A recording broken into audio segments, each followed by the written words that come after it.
When William Hayes came home early from a business trip, he didn't expect to find his housekeeper sleeping on the floor with his granddaughter. What happened after shook the walls of his mansion. The wind outside howled against the walls of the Hayes estate, a sprawling property on the edge of Lake Tahoe. Inside, the air was still, almost too still for a home that was supposed to be filled with warmth. It was nearly midnight when William Hayes pulled into the driveway, his black Escalade crunching over patches of icy gravel. He had cut his business trip short, something he almost never did. William was known for two things: his staggering wealth and his rigid schedule. He built his fortune in tech, and with it came a reputation for being detached, calculated. Even with his own family, his love often came in the form of financial support rather than presence. But tonight was different. He hadn't told anyone he was coming. He stepped inside, the faint glow of the security lights outlining the marble hallway. The house felt cold, but it wasn't the temperature. It was the absence of movement, the quiet that pressed against him. He removed his coat and headed up the staircase, his leather shoes making soft contact with the steps. He didn't have a clear reason for checking the nursery first, maybe curiosity, maybe guilt. When he reached the doorway, he froze. On the soft beige carpet beside the crib, Clara Jennings lay on her side, one arm gently curled around his granddaughter. The baby's small head rested against her chest, both of them breathing in the same slow rhythm. A folded blanket was beneath Clara as a makeshift bed, and a damp washcloth sat on the floor nearby. The crib, pristine and untouched, stood a few feet away. For a man like William, who measured life in efficiency and precision, the scene was jarring. He stepped closer, his voice low. "Clara?" Her eyes fluttered open, confusion mixing with fatigue. She quickly sat up, careful not to disturb the baby. "Mr. Hayes, I didn't hear you come in. What are you doing down here?" His tone wasn't angry, but it was firm, the way a man speaks when he's trying to understand something that doesn't fit into his world. "She had a fever earlier," Clara explained, her voice quiet but steady. "I didn't want to leave her alone in the crib. Thought if I stayed close, I'd notice if she got worse." William's brow furrowed. "On the floor?" "I didn't want to risk falling asleep in the chair and dropping her," Clara said. "This way, if she fussed, I'd feel it right away." There was no hint of embarrassment in her words, just the plain, unvarnished truth. She wasn't performing kindness for credit. She was simply doing what she thought was right. William looked down at his granddaughter. The faint flush on her cheeks was evidence of the fever, but she seemed peaceful now. Something about the sight stirred him, though he couldn't put it into words. For a moment, he didn't think about his stock portfolio or the meeting he'd left behind in San Francisco. He thought about the fragility of the little girl in Clara's arms, and the fact that it wasn't family protecting her tonight. It was the housekeeper.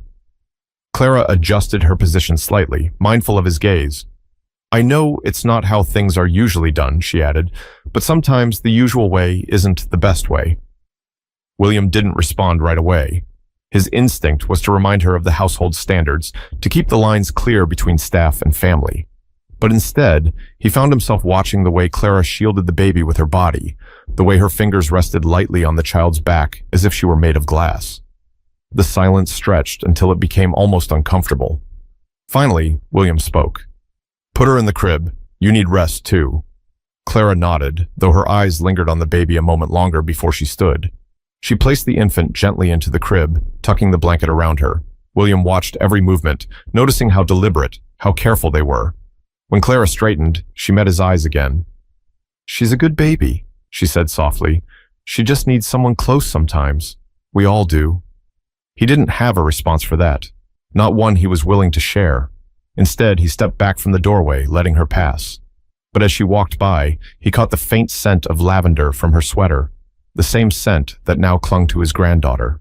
William stayed in the nursery a moment longer, his hands resting on the crib rail. The child stirred, then settled again. Something about the quiet presence of the room felt heavier than before. He wasn't sure if it was the weight of responsibility or something else entirely. He left the nursery, but the image of Clara on the floor stayed with him. It followed him down the stairs, through the marble hallway, and into the study where he poured himself a glass of bourbon. The amber liquid caught the light, but his thoughts were elsewhere. But as he sat there, he couldn't shake the question. Why had it taken a stranger to show that kind of care? The next morning, the estate was quieter than usual. Snow had fallen overnight, blanketing the driveway and the tall pines beyond the property gates. William rarely ate breakfast at home, but that morning he lingered in the kitchen, a half-drunk mug of coffee in hand, waiting. He told himself he was simply checking in on the household before heading to his office in Carson City, but truthfully, he wanted to speak with Clara.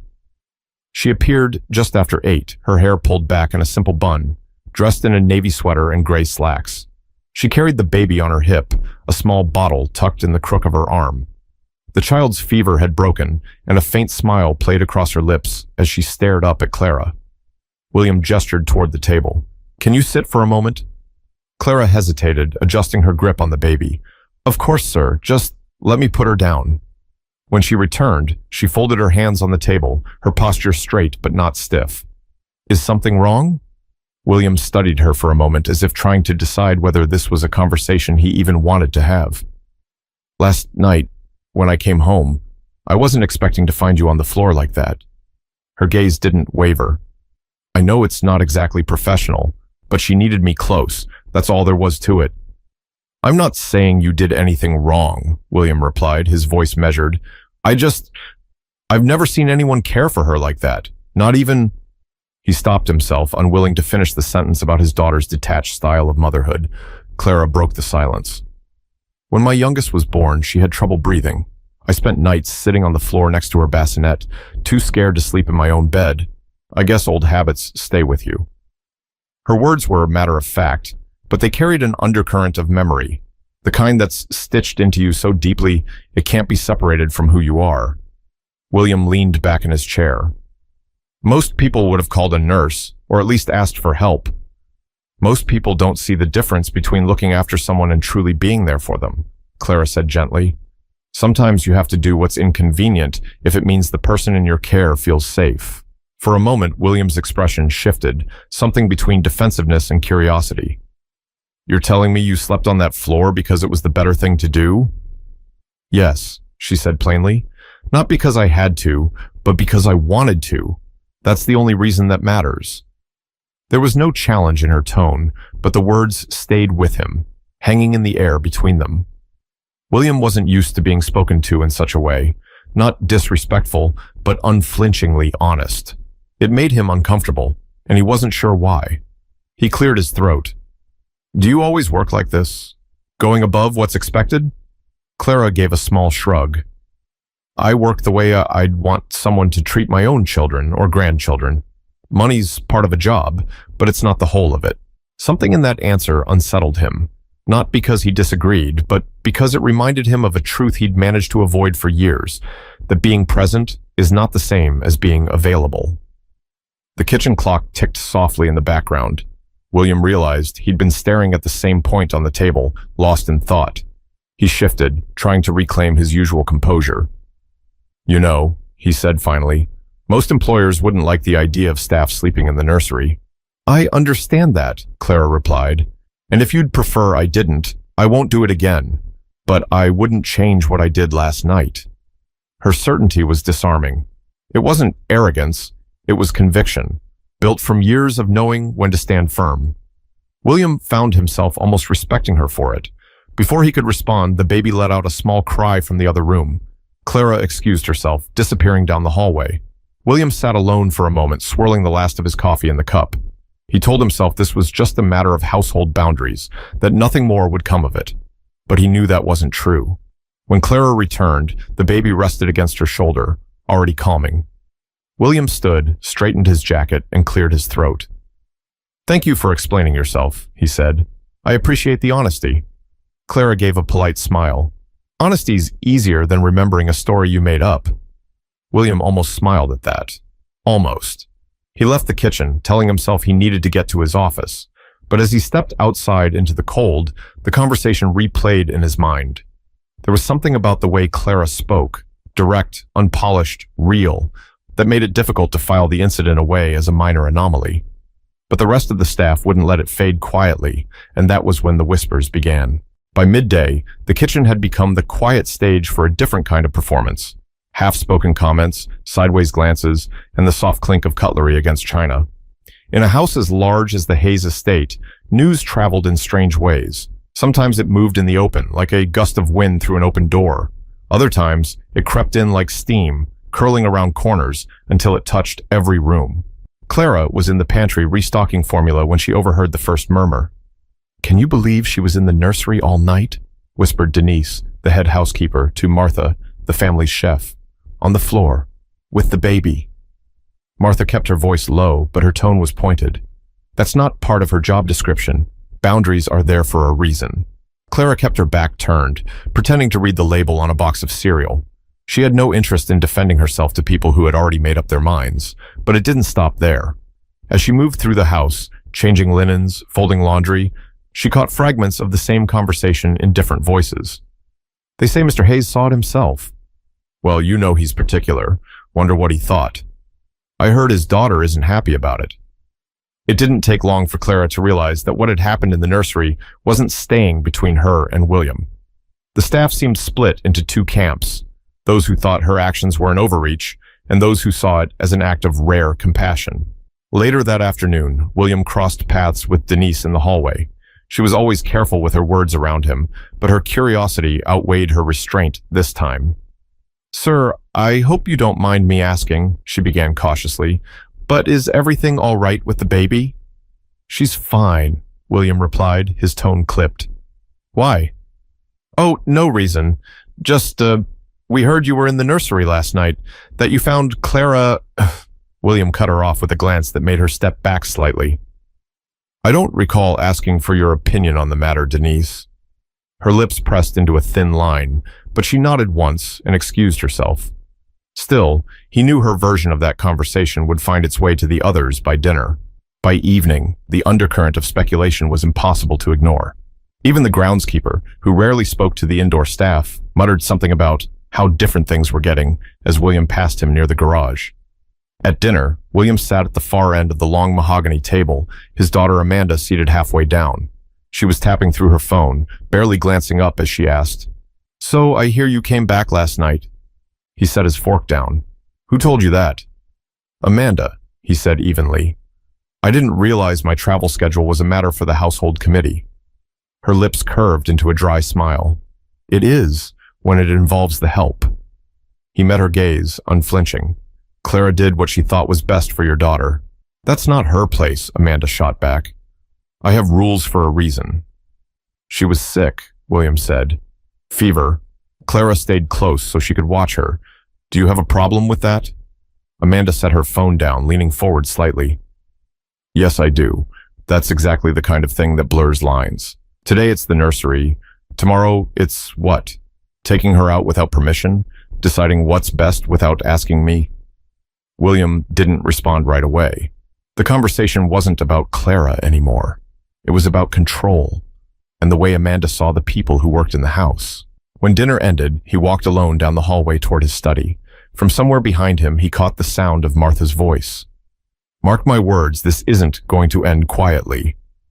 The comment wasn't meant for him, but it stayed in his ears as he closed the study door. He poured himself a drink and stared at the fire. The embers glowed a deep orange, reminding him of the warmth in Clara's arms as she held his granddaughter. But before the night was over, Amanda would decide she needed to speak to Clara herself, and that meeting wouldn't be nearly as polite. Clara was in the laundry room the next morning, folding a neat stack of fresh towels, when Amanda's voice broke the quiet. "Clara, can I have a word?" The tone wasn't hostile, but it carried that clipped precision people use when they expect to be obeyed without question. Clara placed the last towel on the pile and turned, smoothing her sweater. "Of course, ma'am." Amanda didn't wait for an invitation. She stepped inside, closing the door behind her. "I've been hearing a lot about last night, about you staying in the nursery with my daughter." Clara met her eyes calmly. "Yes, ma'am, she had a fever. I didn't want her to be alone." "That's not your decision to make," Amanda said, her words sharp but measured. "We have procedures in place for a reason. If she's sick, you call me. Or a doctor. You don't—" "Lie on the floor with her?" Clara finished softly. Amanda's mouth tightened. "Exactly. That's crossing a line."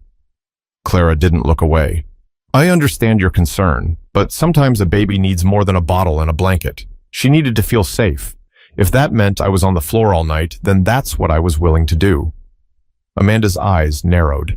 "You think I don't make her feel safe?" That's not what I said, Clara replied, her tone even. I think safety can come from many places. Last night it came from me being close to her. Amanda folded her arms, her posture stiff. You work for this family, Clara. Your job is to follow instructions, not decide what's best without asking. Clara hesitated, choosing her words carefully. I respect your rules, but respect also means acting when a child's well-being is at stake, even if it's inconvenient. Inconvenient? Amanda repeated, her voice rising just a notch. Yes, Clara said. It's not easy to sleep on a cold floor, but it's harder to sleep knowing a child might wake up frightened and burning with fever. Amanda's expression shifted. There was a flicker of something there, though whether it was guilt or anger, Clara couldn't tell. Before Amanda could respond, the door opened. William stood in the doorway, his presence instantly altering the air in the room. Everything all right here? He asked, his eyes moving between them. We're having a discussion, Amanda said quickly. It sounds more like an argument, William replied. His gaze landed on Clara. Is there a problem? Clara glanced at Amanda, then back to William. We were talking about last night. William stepped inside, letting the door close behind him. I already spoke to Clara about it, she explained herself.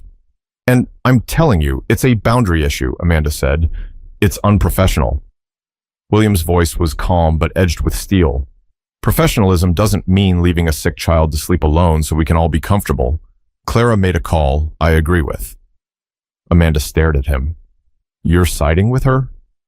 I'm siding with my granddaughter's well-being, he said, and I'm starting to think the real problem here isn't Clara's judgment. It's the way you think about the people who work here. Amanda's jaw tightened, but she didn't speak. The tension in the room was thick enough to feel in the chest. William turned to Clara. You did the right thing. Clara's eyes softened, though her voice remained steady. Thank you, sir. Amanda gave a short, dry laugh, but there was no humor in it. Unbelievable, she muttered, brushing past William and leaving the room. The door shut with a muted click, and silence settled. I'm sorry about that, William said to Clara. I should have anticipated her reaction. It's all right, Clara said quietly. I've dealt with worse conversations. William looked at her as if he wanted to ask more, but he stopped himself. Instead, he gave a small nod and left the laundry room. Clara exhaled slowly, her hands resting on the folded towels. She had worked in many homes over the years, but few moments had made the lines between employer and employee feel so stark and so dangerous to cross. But later that day, William would ask her a question that would blur those lines even more. The request came that afternoon, when the winter light outside had turned pale and the air in the house felt weighted with silence. William found Clara in the sunroom, rocking the baby in a chair near the wide glass windows. The child's breathing was slow and steady, her tiny hand curled into Clara's sweater. Can we talk? William asked from the doorway. Clara looked up, cautious but composed. Of course. She stood and carefully placed the baby in a bassinet nearby, adjusting the blanket before stepping toward him. He led her into his study, closing the heavy oak door behind them. The room smelled faintly of leather and paper, with a low fire burning in the stone fireplace. William gestured toward the armchair opposite his desk. I've been thinking about last night, he began, and this morning's conversation with Amanda. You said something that stuck with me, that you've done this before with your own child. Clara folded her hands in her lap. Yes. I'd like to understand why it meant so much to you, he said. You don't have to tell me if you don't want to, but... He hesitated, almost uncomfortable with the request. I think it would help me understand the way you see things. Clara studied him for a moment, as if weighing whether to open that door. Finally, she spoke. I had 3 children, 2 boys and a girl. My youngest, Alana, was born early. She had trouble breathing on her own, and the doctors weren't sure she'd make it. We spent weeks in the hospital, and when she finally came home, she was so fragile, I was afraid to let her out of my sight. Her voice softened, the words carrying a kind of quiet weight that filled the space between them. I'd sit beside her bassinet for hours, listening to every sound she made. Some nights I'd sleep on the floor because it felt wrong to be any farther away. My back would ache, my eyes would burn from exhaustion, but I didn't care. I wanted her to feel safe. William's expression was still, but his eyes followed her closely. And what happened to her? Clara's gaze shifted to the fire. She made it to her 5th birthday. Then she got sick again. Pneumonia this time. The hospital did what they could, but... She stopped, drawing in a slow breath before continuing. She didn't come home after that. William's voice was quiet. I'm sorry. Clara gave a small nod. It's been years, but certain things stay with you. Last night, when your granddaughter's forehead felt hot, I remembered every moment of sitting on that floor for my own child, and I couldn't bring myself to walk away. For a long moment, neither of them spoke. The fire popped softly, filling the gap. William leaned back in his chair. Most people wouldn't share something like that so openly. I've learned it's easier to be honest about where you've been, Clara said. You stop wasting energy hiding the parts of yourself that hurt. He let out a breath he hadn't realized he'd been holding. I didn't expect to feel unsettled by this. I've been a father, but I can't remember the last time I stayed up all night for a child's sake. I suppose I've always had someone else to do that. Clara's voice was gentle but firm. That's not uncommon in families with means, but love isn't something you can outsource entirely. Her words weren't accusatory, but they lingered in the room like a truth that had been waiting to be spoken. William tapped his fingers against the armrest. If I asked you to take a more permanent role here, would you consider it? Clara blinked, caught off guard. Permanent? Yes, he said, not just until Amanda finds a nanny. I mean being here for the long term, whatever hours or conditions you need. She sat back, absorbing the offer. I'd have to think about that. My work matters to me, but so does keeping the right kind of boundaries. I can respect that, William said, but think about it. I trust you with her, and that's not something I say lightly. Clara gave a small smile, though her eyes were still wary. I'll think about it. He stood, and she followed his lead, leaving the study with a quiet nod. As William returned to his desk, he realized the conversation had left him with more questions than answers, not about Clara, but about himself. But when he finally made his decision later that week, it would ripple through the household in ways he didn't anticipate. The week passed under a layer of tension, like a storm waiting to break. William noticed the subtle shift in the air around the estate. Quieter conversations when he entered a room, staff glancing between him and Clara, as if trying to guess what might happen next. By Thursday afternoon, the snow had begun to fall again, coating the driveway in a fine white sheet.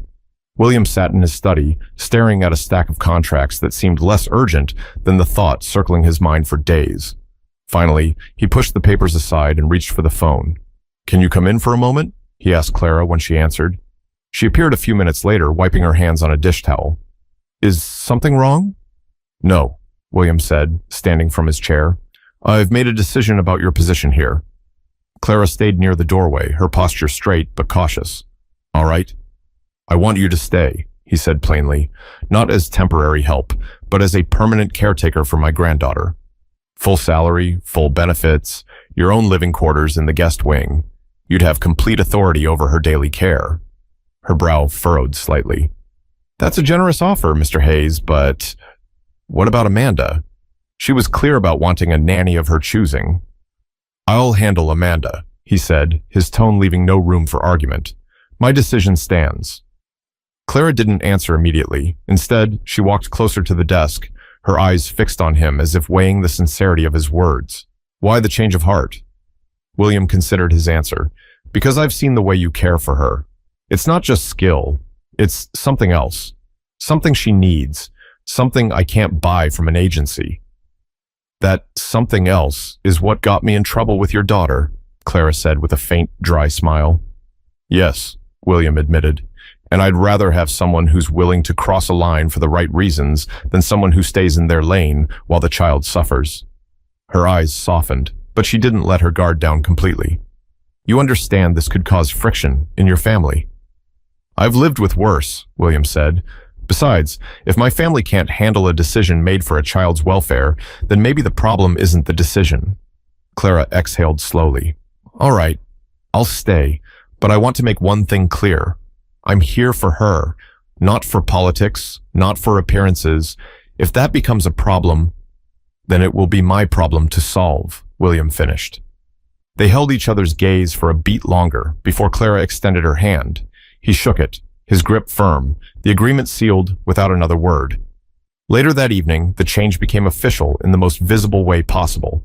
William called a meeting in the main dining room, where the staff gathered around the long table. Amanda was there too, arms folded, her expression already tense. "I have an announcement," William began, his voice carrying through the room. "Clara will be staying on as my granddaughter's permanent caretaker, effective immediately." The reaction was instant. Some faces showed approval, others confusion, and Amanda's clear displeasure. "You didn't discuss this with me," she said sharply. "I didn't need to," William replied. "This is my decision." Amanda's jaw tightened, but she didn't push further in front of the staff. She stood abruptly and left the room, the echo of her heels fading down the hallway. The remaining staff exchanged looks, but no one spoke. Clara gave a small nod of acknowledgement, excused herself, and returned to the nursery. Upstairs, she stood over the crib, watching the baby's chest rise and fall. For a brief moment, the noise of the day faded away, replaced by a sense of calm she hadn't felt since arriving at the estate. Downstairs, William poured himself a drink in the study, aware that his choice had shifted the balance in the house. The lines between employer and employee were no longer so clear, and he was strangely fine with that. But the days ahead would prove that crossing those lines came with a price neither of them could fully predict. The first sign of trouble came 3 days later. Clara was in the nursery mid-morning, humming softly as she buttoned the baby's onesie, when Amanda appeared in the doorway. Her arms were crossed, and her expression carried the kind of restraint that suggested she'd rehearsed this moment. "I suppose congratulations are in order," Amanda said. Clara looked up, unsure whether it was sarcasm or sincerity. "For what?" "For securing a permanent position," Amanda replied. "My father didn't even consult me, which tells me exactly how much my opinion matters in this house." Clara's tone stayed even. "I didn't ask for him to go around you, but I'm not going to apologize for accepting work that allows me to care for your daughter." Amanda stepped into the room, lowering her voice. "You seem to think this is about you. It's not. It's about control. And whether or not you realize it, you've shifted the balance in this household." Clara gently lifted the baby into her arms, resting her against her shoulder. "If caring for her shifts the balance, then maybe the balance needed shifting." Amanda's eyes narrowed. "You're playing a dangerous game." "I'm not playing anything," Clara said, her voice calm but unshakable. "I'm just doing my job the way I believe it should be done." Amanda looked as though she wanted to argue, but she didn't. She turned on her heel and left the room without another word. That evening, William found Clara in the kitchen after the baby had gone to sleep. She was cleaning bottles at the sink when he stepped in. "I heard she confronted you," William said. "She's upset," Clara replied without looking up. "I don't blame her for feeling like things are out of her hands, but my focus is the baby, not her pride." William studied her profile for a moment. "You know, most people in your position would be worried about keeping their head down." Clara set the bottle aside and met his eyes. "I've lived long enough to know that keeping your head down doesn't always keep you safe. Sometimes you have to stand for what you know is right, even if it makes people uncomfortable." There was a quiet conviction in her voice that struck him. It wasn't about defiance. It was about a steady belief in her own principles. Over the next week, the tension in the house didn't disappear, but something else began to take root. A few of the staff who had been skeptical started to see the change in the baby, how she smiled more, fussed less, and seemed calmer in Clara's arms. Even Martha, who had initially questioned Clara's actions, admitted one afternoon, "She's thriving with you." Word of these small observations reached William, and they only reinforced his decision. He knew Amanda would eventually have to accept it, though it might not happen quickly. One afternoon, while Clara was reading to the baby in the sunroom, William stopped in the doorway. He didn't interrupt, just listened to the gentle rhythm of her voice and watched how the child's eyes followed her, how her little hand reached for Clara's sleeve. When Clara looked up and noticed him, she smiled faintly. She's going to have this whole book memorized before she can talk. William stepped closer. She's going to remember you. That matters more. Clara tilted her head. Children don't always remember the details, but they remember how they felt. I want her to grow up knowing she was loved and protected. That's what sticks. Her words settled in William's chest like a truth he hadn't considered before. For years, he'd thought providing for his family financially was enough. Now he understood there were forms of care money couldn't replace. and those were the ones that left the deepest marks. That night, William sat alone in his study, replaying the events of the past weeks. Clara's willingness to sleep on the floor, the conversations that followed, the resistance from Amanda, and the undeniable fact that his granddaughter was better for it. It wasn't just about Clara anymore. It was about what kind of example he wanted to set for the child.